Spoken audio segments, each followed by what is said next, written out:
Hello, Mrs. Johnson. This is Micaiah Whitehouse, and I am going to do my presentation via YouTube. So, here it goes. My IOC today is going to be on Act 3, Scene 4, which is the last scene of Act 3. And it's where Hamlet and Gertrude are in their chamber after Hamlet kills Polonius. So, before all this happens, Hamlet saw Claudius praying about his bad deed, and he wanted to kill him, but he decided not to because if he was praying, then he was going to go to heaven. So, he is summoned to his mother's chamber, Gertrude, and he talks to her there. Alright, so Act 3, Scene 4 is where Hamlet goes to his mother's chamber, and he confronts her there about the play, which she is very upset about, because Hamlet is accusing Claudius of killing his late father. She claims Hamlet of offending the family, and Hamlet spits back that she so quickly after his father's death went to Claudius only because she needed someone to control her and tell her what to do. Hamlet is being very rough with Gertrude at this point, and Gertrude yells for help, and from behind the curtains in which Polonius is hiding, he cries out for help, and Hamlet draws his sword suddenly and says, "Oh, who is this, a rat?" and stabs through the curtains and kills Polonius. Although he doesn't notice Polonius, he thinks it's Claudius listening in on their conversation. Gertrude is very upset by this, and she says, "What have you done? Do you know who you've killed?" And Hamlet yells, "I know not. Who is it, the king?" And when Polonius falls to the floor from dying, and Hamlet realizes it's him, he curses at Polonius, saying that he's a rat, and you deserve this, and he is the carrier of Polonius's sins, as in, he was fatefully supposed to be there to kill Polonius for his sins. After Hamlet curses at Polonius, saying that he was intruding and listening and spying on him, he turns to his mother now in fury and takes out a picture of his father, his late father, the late King Hamlet, and says, "This is a great man, and why did you leave him for that scum?" And he takes out a picture of Polonius, not Polonius, Claudius, and compares them, and saying Claudius is a scum, and that Gertrude is being incestuous, and he doesn't want Gertrude to ever sleep with the king again. On the other hand, he praises his old father, King Hamlet, and how he cared for Gertrude, and how Gertrude didn't love him like he loved her.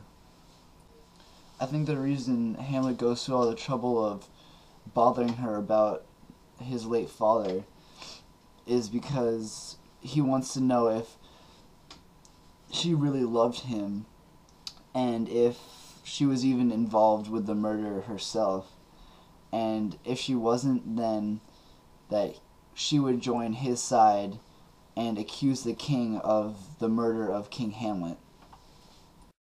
When Hamlet's rage gets to a climax, the ghost of King Hamlet appears, and Hamlet is absolutely awestruck, and the ghost of King Hamlet tells him to, per se, be nicer to Gertrude, and um, and reminds him to kill Claudius because the ghost still wants revenge, even if it takes still being nice to Gertrude. I think Hamlet is possibly thinking if Gertrude believes him, then she will send the guards on him and maybe he will be executed and he can get his satisfaction that way instead of having to murder him. But in the end, Gertrude does not side with him and actually tells her that, or tells the king that Hamlet has killed Polonius and he has run away, so the king goes after him. As Hamlet listens to the ghost and replies back, Gertrude from behind looks at Hamlet and then looks at where he's looking at and sees no ghost. And Hamlet exclaims, "What, do you not see this? He is right before our eyes." His cloak, and like he describes what he's wearing, and she sees nothing. Realizing now that Hamlet has gone mad, or thinking that Hamlet has gone mad, she starts to not believe what he was saying before, almost as if he was a madman making all this stuff up.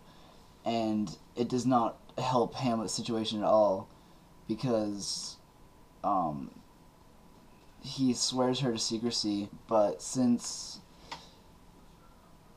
Gertrude is skeptical of Hamlet, she turns her back on him and tells the king anyway. In this scene, Hamlet sends Gertrude through this wild whirlwind of emotions, and he doesn't really realize exactly what he's doing to her mental state, because Gertrude in the scene goes through shock, she goes through anger, she goes through sadness, she goes through like remorse, she goes through all these different emotions that she just can't really handle all at once. I mean, she's finding out that her husband killed her old husband, and now Hamlet, her son, has killed one of their friends, and it's just a whole mess of emotions being flung through Gertrude's head. She also sees how Hamlet is now going mad because he's seeing ghosts and talking to apparitions that aren't there to her eyes. And so through all these emotions, she doesn't really know what to do, so she depends on the only thing that is solid in her life, which is the king, and sides with him in the end because that is what she knows in life now, and she wants to get rid of the madman, which just happens to be her son. But I think in the medieval times that those relationships were easily broken, just as King Claudius killed King Hamlet to get power, which they were brothers, so I don't think relationships are exactly the same now as they were in times back then. It's so strange how I talk about how times back then are different, but when you think about it, all these different events are all made up by Shakespeare, and the play just makes it seem so real. I mean, the emotions that come out through the play, and especially through this scene, are very real, and Shakespeare does a great job of writing out how a person would feel in a situation like this, and it just makes it seem so real. And that's the feeling I get from Shakespeare's writing. It's kind of weird because I don't particularly like his writing, but I give him props for making it seem so real, because it's a hard thing to do when you're making things up. So that is my summary and analyzation of Act 3, Scene 4 of Hamlet by Shakespeare. Thank you for listening, and I will have this up on YouTube in no time at all. Thank you, Mrs. Johnson.